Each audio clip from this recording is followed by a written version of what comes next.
The biggest problem with marketing today is people like me making videos and other content about how easy it is to market your business, generate a shitload of leads, loads of new clients, and more money than you know what to do with just by doing what I tell you to do. Or by giving me a load of money to do it for you. That'll work as well. We make it all sound so simple. All you need to do is make videos. All you need to do is build an email list. All you need to do is get on social media. But we also have a tendency to overwhelm you. Consistency is the answer. Post daily. Make sure you post good quality content. Don't post for the sake of posting. So post great stuff every day. I'm trying to run a business here, you know. Be authentic. Be vulnerable. Oh. So in this video, I'm going to give you the simple, easy to follow basics of marketing that will start to get your business noticed, leads coming through the front door and more sales.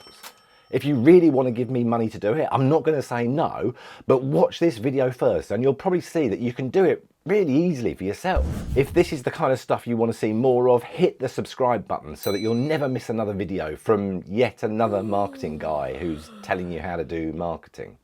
Okay, first thing we need to deal with is this. Posting on social media is not your marketing strategy. Making videos isn't your marketing strategy.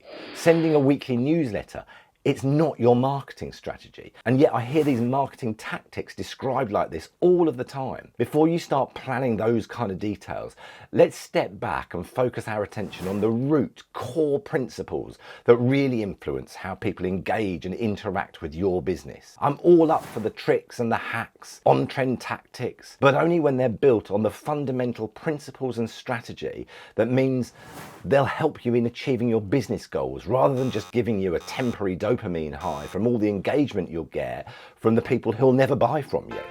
It might be fun spending hours making a great TikTok, but are your potential customers even on TikTok? That 5,000 word white paper looks great, but is it what your customers really want to read about? That expensive video on your website looks amazing, but I'll hazard a guess that you're the only person on the planet who's passionate about people. What does that even mean? I know this isn't as exciting as posting a meme on Instagram and watching the likes roll in, but understanding who the hell your ideal customer is, well, it's essential. If you don't know that, you won't know whether the meme was a good idea or a bad one. And if your ideal customer is a 57-year-old business owner called Mark, I'll tell you this, I don't really understand memes, so the chances are it won't have worked. It's why customer research is my #1 marketing basic. Pretty much all of your marketing must focus on the customer, their pains, problems, and their frustrations, and how your business is uniquely positioned to solve them. Ironically, this is probably the first big mistake that most businesses make. Instead of focusing on the customer, they focus on themselves, what they do, the product or the service that they're selling, and they spend a lot of money and then wonder why their marketing isn't generating leads or sales. It's an easy one to answer. I don't care about you. I care about me. Having a deep understanding of who your ideal customer is, well, it's essential. It will allow you to put yourself into their shoes and see the world from their perspective, so you'll be able to create messaging that will make them feel understood and appreciate the value that you provide. It's not just about the demographics either, because knowing that they're male, born in 1948, raised in the UK, have been married twice, are wealthy and famous and live in a castle, it doesn't always narrow it down enough. So digging into their attitudes, their interests, their beliefs, the stuff they watch and read about, basically as much information about them as you can get, will mean that your future marketing efforts will be much more finely tuned and more effective. Okay, so I'm guessing that if you're still watching this video, your name's not Jeff and you don't run Amazon. Your business is probably a little bit smaller than that. If you struggle to identify your ideal customer and could actually create loads of buyer personas because what you do is valuable to everyone, remember that Amazon started by selling books. That's it, just books. In fact, it was more niche than that. They started selling the books that were tough to find in a bookstore. Amazon sold you the books that you had to order from the bookstore and wait a week and then go and pick up. And then they deliver the book straight to your door in 24 hours. They may be the world's biggest store now, but that's not how they started. They focused on the book reader's pain and problem and frustrations, and they solved them. A very, very specific ideal customer. What you do may well be valuable to everyone, but marketing to everyone is nigh on impossible unless you've got access to Jeff's bank account. Specialising what you do or who you do it for and focusing your marketing on a specific ideal customer is a much, much more effective strategy. I know it sounds counterintuitive to reduce the number of potential customers by focusing on a specific type of customer. It's easy to fall into that trap, and it is a trap. A bigger, wider potential market appealing to everyone is a hell of a lot tougher and more expensive than picking a niche and dominating it. You can always expand later on. Okay, so far we've looked at who your ideal customer is and a little bit about what you'll be selling them. Now let's look at who else is going to be doing the same thing, your competitors. I don't want to spend a whole lot of time on this one. It's good to know what's going on and what they're up to, but spending too much time focused on your competitors can leave you a step behind, playing catch up rather than innovating and trailblazing. And who knows if they've got it right? Sure, they may be all over social media talking about their offering, telling anybody who'll listen that they have it right, but are the tills ringing? Really, really ringing? If there's one thing we know for sure these days, it's to not believe everything you see and read. And just because that's what they're doing now, also, it doesn't mean that that's how they started. Just look at Amazon. When you start looking at your competitors, there's two real key questions you need to consider. Do you want to do it better or different? You might be better than the others, but better doesn't always win. I know I'm showing my age here, but Betamax was better, but VHS won. My advice would be to focus on being different rather than better. Taking a competitor on at their own game is going to be hard, so look for areas and niches where they're not dominant and do it a bit differently. Different doesn't need to be radical and revolutionary either.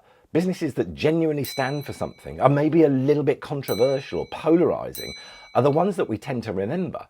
We may not all choose to do business with them, but they are claiming a larger market share than if they were just trying to fit in with everyone else. I'm very, very conscious that some of you watching this will be thinking that all this advice is doing nothing more than shrinking the overall size of your potential market, and that surely can't be right.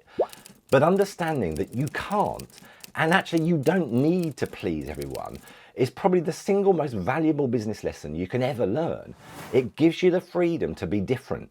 And that difference will be the thing that potential customers, well, they're going to remember. So whilst you don't want to spend a whole lot of time looking at what your competitors are doing, it is important to understand where your business fits in the overall market, especially in terms of price and quality. Let's draw a vertical line for price, and the top is high price and the bottom is low price. Now let's draw a horizontal line for quality, and to the left is low quality and to the right is high quality. Now place a dot where you think your business sits. Are you high price and high quality? If so, put a dot in the top right hand box. If you're low price and lower quality, the dot goes in the bottom left hand box. You get the picture. Now start adding your competitors. And this is a really good way to visualize your market. Is it crowded in that bottom left hand box? Does opportunity lie in the top right hand box instead? None of us want to waste time on customers that are demanding and difficult to serve and unprofitable. So let's engineer that now. Have a look at your best clients, the ones that get you, that love what you do and recommend you to other people. Look at why. Are they in a particular industry sector? Do they have a very specific problem that you've helped to fix? Ask yourself what it is about these people that makes them your ideal client. Whatever it is, these are the people that you need more of. And now you know who they are, not only can your marketing messages be focused on them, but the services that you offer and the products you sell as well. And the best bit, those marketing messages will resonate. More than that, those people will think you're just talking to them. This is the route to dominating this niche in the market. And as I said earlier, you can expand into different niches later, but for now, focus on dominating one. Okay, let's talk about money.